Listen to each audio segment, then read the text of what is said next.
m'appelle Océane Leflon et je suis lighting artist. Quel jeu vidéo t'a le plus marqué? C'est Monkey Island, c'est un point and click à l'humour complètement décalé. À quel moment tu as su que tu voulais travailler dans le jeu vidéo? J'ai toujours adoré le jeu vidéo, mais jusqu'à la fin de mes études, pour moi, c'était pas un métier qui était accessible. Au début, je voulais être architecte d'intérieur. C'est en faisant des études de graphisme, avancées après le bac et tout ça, que je me suis retrouvée dans le jeu vidéo et franchement, je regrette pas du tout. Quelles sont les études que tu as faites? J'ai fait un bac pro en communication visuelle. Après, j'ai travaillé en imprimerie. J'ai fait une école supérieure en communication visuelle pour continuer dans cette filière. Mon école a ouvert un cursus qui était le jeu vidéo et après mûre réflexion, je me suis concentrée sur les études de jeux vidéo dans cette même école. Ton métier aujourd'hui consiste en quoi? Mon métier consiste à mettre la lumière et l'ambiance dans le jeu. Je travaille en collaboration avec tous les corps de métier pour mettre en valeur chacun des pôles. Par exemple, avec les quest designers et les level designers, je vais guider l'œil du joueur en mettant une lumière au loin pour que le joueur puisse y aller. C'est un métier où je touche à tout, mais principalement à ce que le joueur va voir au final. Est-ce que c'est un métier plus artistique ou plus technique? Question piège. Mon métier est un métier qui est à la croisée de l'artistique et du technique. C'est très artistique parce que c'est ce qu'on va voir à la fin, donc il faut que ce soit harmonieux et cohérent. Et technique parce que ça va toucher énormément aux performances du jeu final. C'est quoi ta journée type? Aucune journée ne se ressemble en fait dans mon métier. Je vais être à fond à placer des light props pour mettre la lumière dans une scène. Je peux poser la lumière dans une cinématique. Je peux communiquer pour comprendre les besoins de chaque équipe et faire en sorte que ce soit réalisable à la fin. Ce que tu préfères dans ton métier? La communication avec tous les pôles.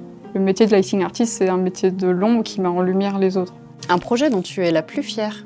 Je suis fière de tous les projets sur lesquels j'ai travaillé. Mais aujourd'hui, ce qui m'anime le plus, c'est de voir les commentaires des joueurs qui peuvent mettre des compliments sur le lighting. Ça réchauffe le cœur.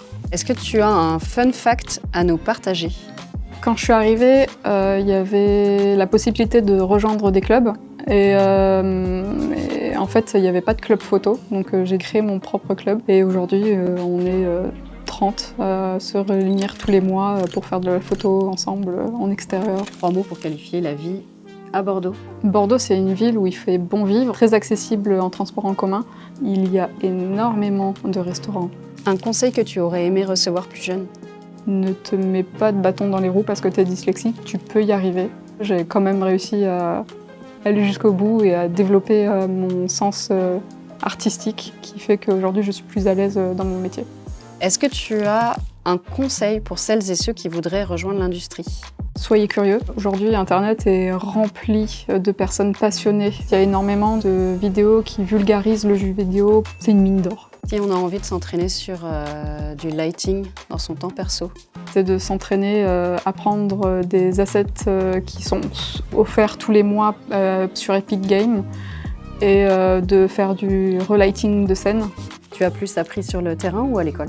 J'ai plus appris sur le terrain, mais aujourd'hui il y a des cours de lighting dans la plupart des écoles supérieures.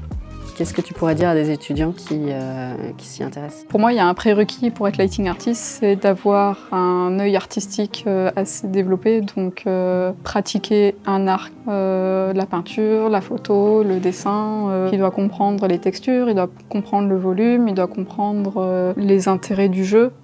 C'est vraiment un métier qui va énormément communiquer avec les autres corps de métier pour le comprendre et mieux le servir.